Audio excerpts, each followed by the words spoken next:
Zaman aure.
Kamar kullum shirin nan ne na zaman aure wanda ni Rashida Ahmad ke gabatarwa. Kafin mu bude taskar shirin, bari mu yi waiwaye akan shirin da ya gabata. Zaman aure.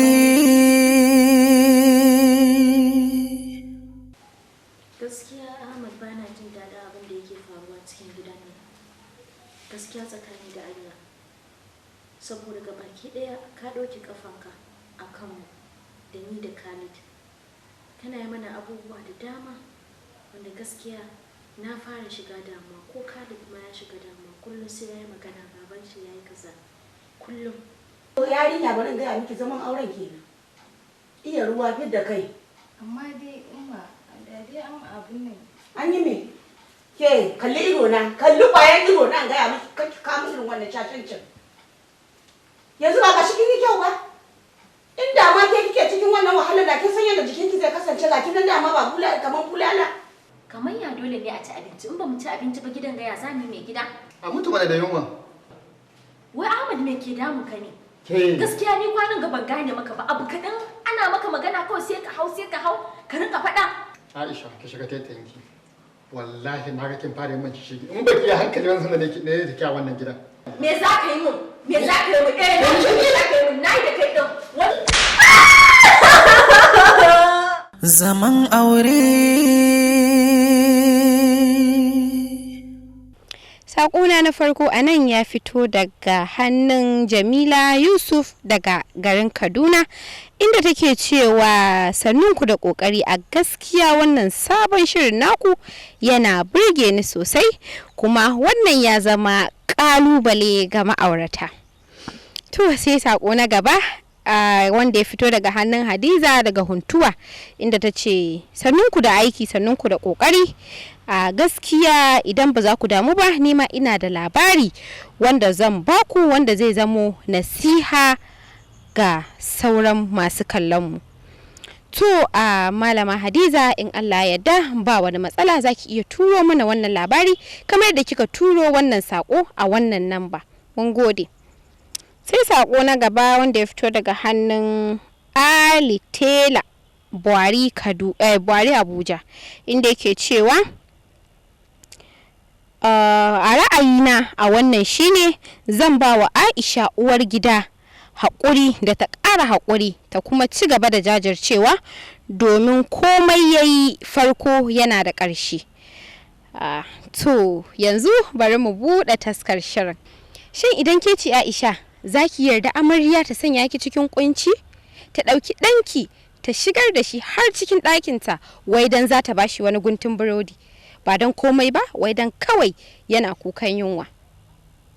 Ba zan amince ta shigar min da ɗa ta ba shi abinci ba, ko da kokawa ta yi ma gabana ba zan ansa in ci ba, don ban san wani hanya take nufi da ni a wannan lokaci ba.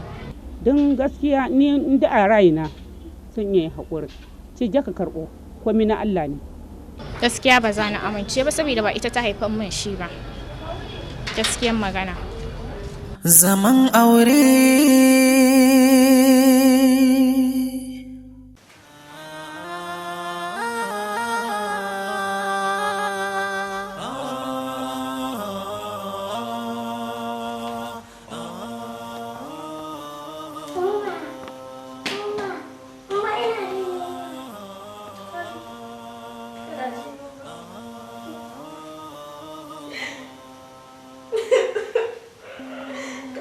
ma yunwa nake ji.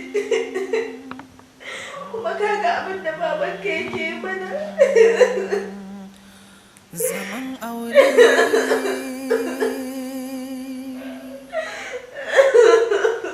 Zaman aure.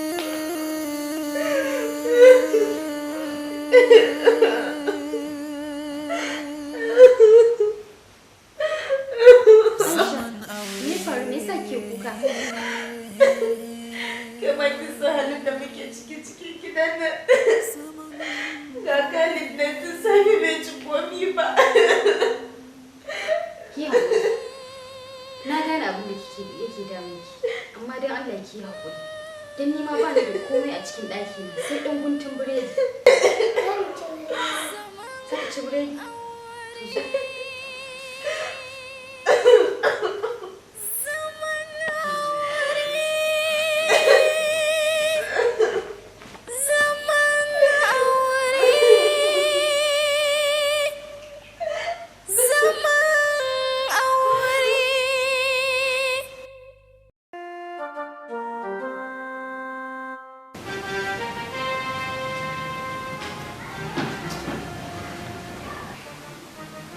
Ni yaso, wani irin zaman aure nake yi haka?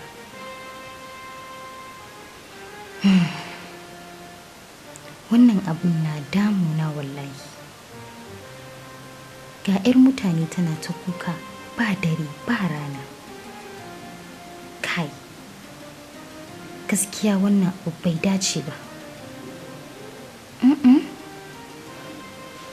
Yanzu idan ni ce a cikin wannan yanayi, ya rayuwata za ta kasance? Gaskiya ba zan iya ba. Babu ruwana. Ya kamata in faɗa masa gaskiya.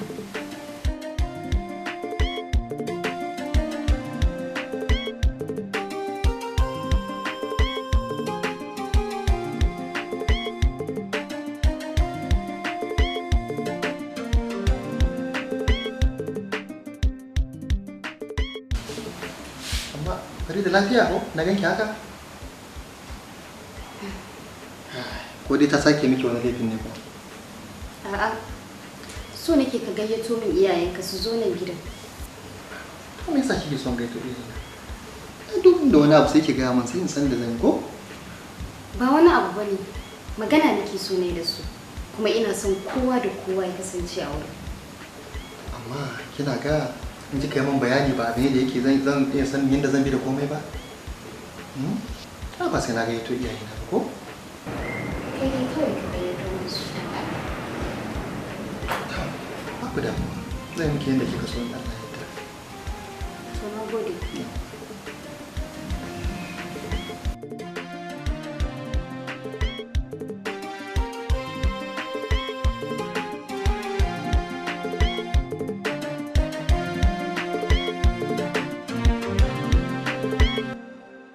Zaman aure. To jama'a, muna dai gani yadda wannan zamantakewa yake gudana. Abin tambaya a nan shine, tunda aka yi wa miki sabon amarya take saka ki cikin bakin ciki da kuma kunci. Kwatsam sai wata rana ta zo rana tsaka da roƙo Allah annabi tana so ki gayyato mata iyayenki. Shin in ke ce me zaki ce mata? Me zaki yi? Sa'an nan wani mataki za ki ɗauka? Mata bikin namu ne. Ni a matsayina na fi son iyayena su biyo ni har gidan, ko da mutuncin da take ci min ko ban so haka nan ba. In sun biyo ni wani lokaci kila ma abu zai zama ɗaya ko ba haka ba. A lokacin da take gaya min wannan maganan, kafin ta gama gaya min zan sa hannu in nushe mata baki, din ba zan yadda da irin maganganun da take zuwa min da shi ba. Ta zo sannan da rainin hankali ta ce in gayyato iyayena, ba zan yadda ba, sai dai in mata dan banzan duka in ya so iyayen nawa ta sa zu ta gansu da jinya a jikinta. Mutumin da aka ce ba a zaman mutunci da shi, ta yaya za a yi har a gayyato iyaye? Ba maganan zancen maganan ɗauko iyaye. Don ko na gayyato su za a yi ta bala'i ne a wurin nan. Zaman aure. To jama'a, yanzu bari mu gane wa idanunmu yadda wannan zamantakewa zai kasance. Mu ci gaba da kallo.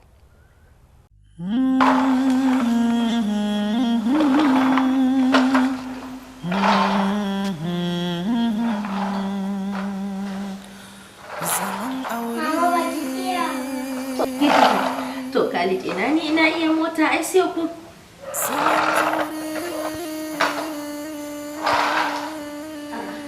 Wasa ake dai. Sakari. An fito. Sannan da shi.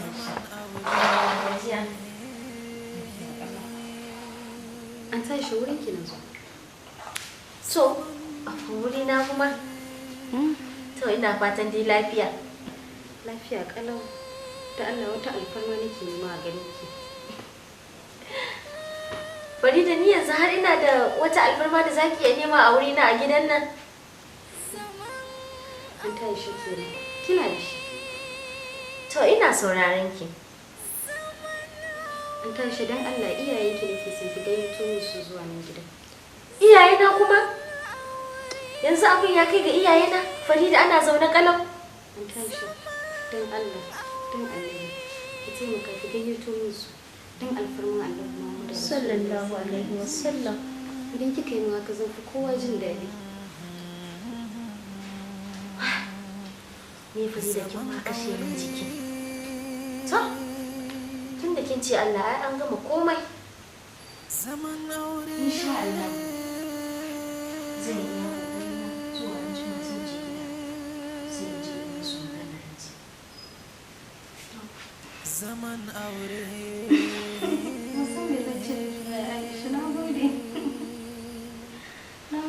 Kai, ana ta wasa. Ga shi nan kawai yana koya min mota. To yayi wani shiga daga cikin ta.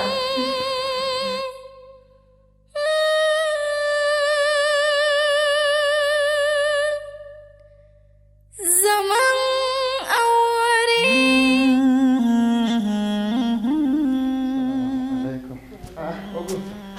Dan da zuwa. Ya gajiya. Ma gajiya mutanen gida. Lafiya, lauya matan naka. Ya kuma wurin aiki. Salamu alaikum. Wa alaikum. Baba. Dan da zuwa. Kai so lafiya. Namu. Sana Alhaji. Amma lafiya. Ya gajiya. Ya wajen naku. Lafiya mutanen gida. Lafiya lau. Gida. To lafiya. Ya su umma. Suna nan. Wai lafiya ka kira mu? To babu ni ma abun na kasa ganewa. Bari da yin kisa da aka yi wannan kiran ni ma ban san dai dalili ne. Aisha. Allah sa lafiya. Aisha. Zo don ke yoki gaisuwa. Ni ma ina zaune na ji wai in zo ban san ko me ke faruwa. To. Assalamu alaikum. Lafiya. Ya kuke?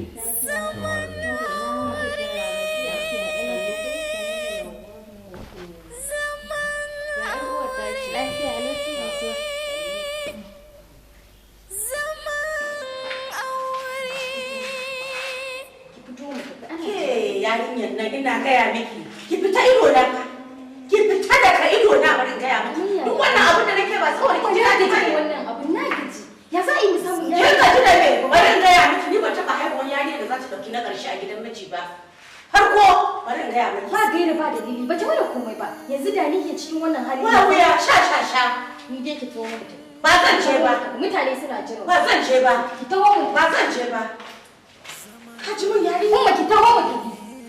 ka ji mun yarinya za ta tozarta ni a gari la ilaha illallah Zaman aure. shike ai na ji kunya ma ke ma jin ji je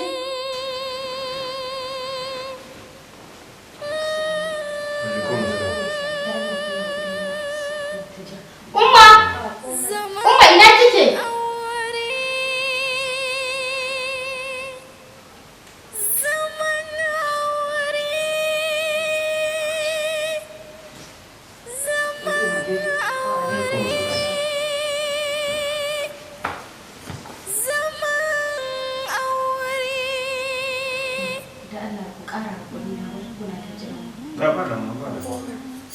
Dama ba komai bane yasa na kira ku. Don wai in faɗa muku abin da ya daɗe yana damun ne a cikin gidan nan. Na daɗe ina muskuna ma ita Aisha da kuma mijina. wannan ba laifi na bane, laifin mahaifiya na ne. Ita ta rika tanzana. Mahaifiyata ce ta ce in musguna wa uwar gidata. Sai na tambayi ta hanya wannan abin zai yi aiki kuwa? Ko shi suke yi? Ta ce min sun saba yin shi kuma yana aiki. Ita ma ta saba amfani da magani kuma ta tabbatar min da cewa zai yi aiki. Sai na gode ma mahaifiyata. Bayan haka kuma ta sake bani wani magani. Ta ce in yi wanka da magani kafin mijina ya zo gare ni. Na tambayi ta me amfanin wannan magani. Ta ce min idan na yi amfani da wannan maganin mijina ba zai sake kallon uwar gidata ba. Sai na tambaye ta hanya wannan maganin zai yi aiki ko? Ta tabbatar min da cewa zai yi aiki. Da kar in damu. Sannan kuma ta haɗa ni da wani malami. Malamin nan da shi muka haɗa baki domin ya ce kishiyata ita ce musabbabin duk abin da ke faruwa a gida. Ita ta jawo ciwon, alhalin kuma ba haka ba ne. Ƙarya ne. Ikon Allah. Amma wani al'amari ban ji daɗin shi ba jiya. Ba ki abin kirki ba. Ke da za ki shirya su wannan fa ƴaƴa suke gare ki fa. Me kunki ne ki sa yi musu nasiha da za su zama lafiya a gidan mijinsu. Cika ciki na bata. Ka wannan al'amari san babu haɓa ke halin kwarai ba wannan. Hajiya wallahi kin bani mamaki. Kin bani kunya da girmanki da komai. Ina ganin mutuncinki. A ce kina bambanta kike kulla wannan makirci. Abin da diyarki za ta yi ki kwaba mata a ce da girmanki ke kike yi. Gaskiya kin ji kunya, ki girman banza.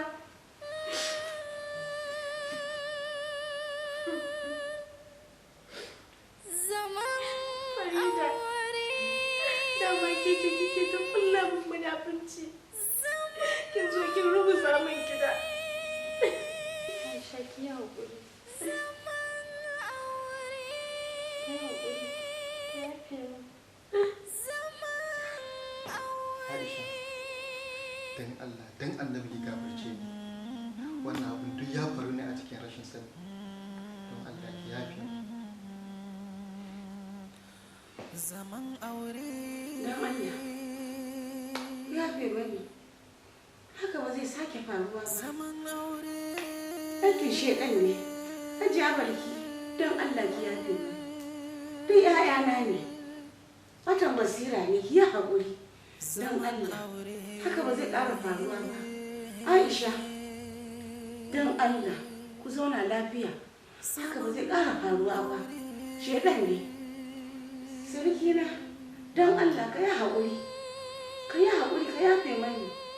Duk ƴaƴana ne wallahi batan basira ne, ba zai ƙara faruwa ba. Don Allah ku yafe mani. Aisha, tunda sun yi laifi kuma sun san sun yi laifi, suke neman gafara, ki yi haƙuri, ki yafe musu. Allah Ubangiji shi muke albarka, kin ji? Ai abin da wani yarinyar ta yi shine musulunci ke so. Ta faɗa abin da ta ba da bayani kuma ta nemi yafiya. Saboda ka dole ne ya kuma jini. Kuma daga yau ka ɗan ba na so in ji wannan magana ta tashi a nan gidan. Sam na kashe wannan magana daga yau. Allah shi yake. Masu hali kuma yadda nake suke waje. Allah shi ya mana su. Saboda haka duk mu yafi mu juna. Salati goma ga nabi. Zaman aure.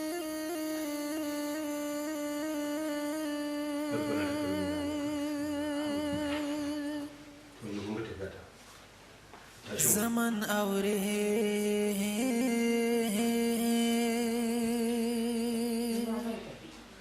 Zaman aure.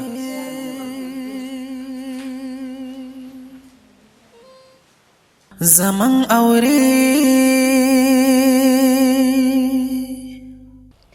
To, kowace zuciya dai da irin bikinta.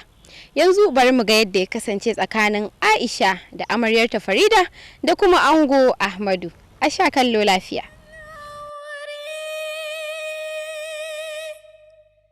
Assalamu alaikum. Aisha, In har kin bacci ne? In kashe wuta ne? Zaman aure. Aisha. Har kin bacci?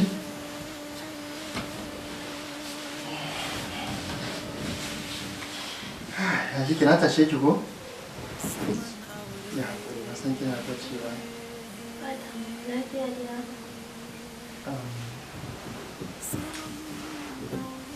Aisha. na'am. Na zo ɗan ki.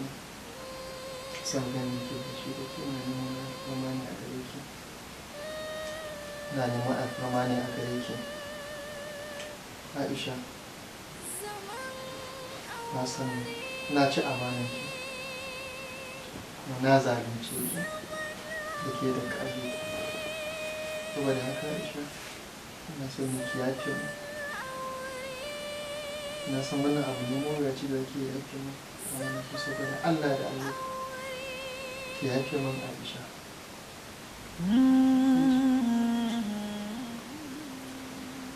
To, Ahmad, kamar yadda na faɗi tun ranar nan da muka zo ma, na ce na yafe maka saboda inda a ce na riƙe ka a cikin zuciyana da abubuwa ba su yi kyau ba. Daga ranar da ka fara cin amana ta amma daga ranar na yafe maka. Na riga na faɗa maka ba so ɗaya ba, na yafe maka duniya da lahira. Na san cewa bayan kanka ba ne, duk sharrin shaiɗan ne. Kuma na ji daɗi tunda yanzu Allah ya sa ka dawo hanya madaidaiciya, ka kano gaskiya. Da haka ni ma babu abin da zan ci sai dai in ce Allah ya ba mu zaman lafiya, amma ni dai na yafe maka. Aisha na gode. Allah kuma ya miki albarka. Allah ya ba mu tare. Na gode wa Aisha. Bari mu kuma ki kwanta ke barcin jikin ji.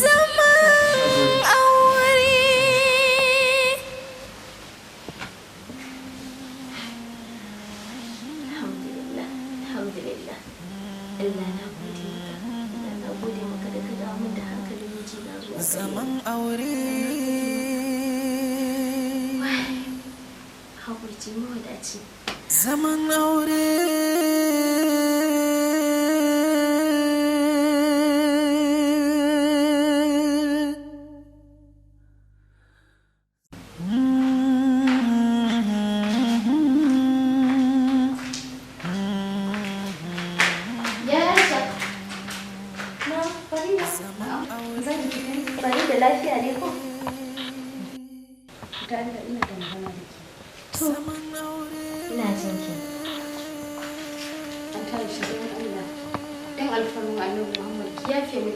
Subhanallahi, tashi. Me haka? Sai na saki a cikin abin da bai kamata ba. Kina wani sharri shi ɗaya, don Allah ki yafe mu. Haba Farida, ba damuwa ai. Ai ko Allah da ya halicce mu muna yi mashi laifi, ballantana kuma yana yafe mana, ballantana mu da muke 'yan adam. Sai haka babu damuwa, tunda har kin riga kin gano hanyar gaskiya. Ina fatan masu waɗannan halayen Allah ya shirye su. Babu komai Farida, ai mun zama ɗaya. A matsayina na babba in ban yafe miki ba, ai abun bai yi ba. Haba Farida da Allah tashi mana, me haka? Dan Allah tashi ya isa, na ce na yafe. Ba komai. Shi ke nan ko? To za ki fita ne? Zan fita ne. Me za a dafa kafin ki dawo? Da abin da ya sauwaka. To abin Allah ya kiyaye ni. Amin, na gode. Idan dawo sai na dawo. Zaman aure. Zaman aure. To jama'a masu kallon mu duka-duka a nan muka zo ƙarshen wannan shiri. Kuma da fata kun kalla, kun nishadantu kuma kun amfana da darasin da ke ɗauke a cikin wannan shiri. Kuma kamar yadda muka sani zaman aure dai da haƙuri ce. Domin za ka ga daidai, za ka ga ba daidai ba. Amma idan mutum ya yi haƙuri ya daure wa zuciyarsa, wata rana sai duk ya zama labari. Kafin mu yi sallama da ku ga tambayoyinmu na wannan mako. Shin idan ke ce mahaifiyar amarya Farida, yaya zaki da irin wannan tozarta da ta yi miki? Sa'annan kuma idan kai ne Ahmad, shin zaka ci gaba da girmama wannan surka taka? Za ku iya turo mana da amsoshin waɗannan tambayoyi akan wannan lamba da ke kan akwatin talabijin ɗinku. A madadin ma'aikatan da suka taimaka wurin ganin wannan aiki ya zo gare ku, ni da na gabatar da shi da Ahmad nake cewa mu huta lafiya.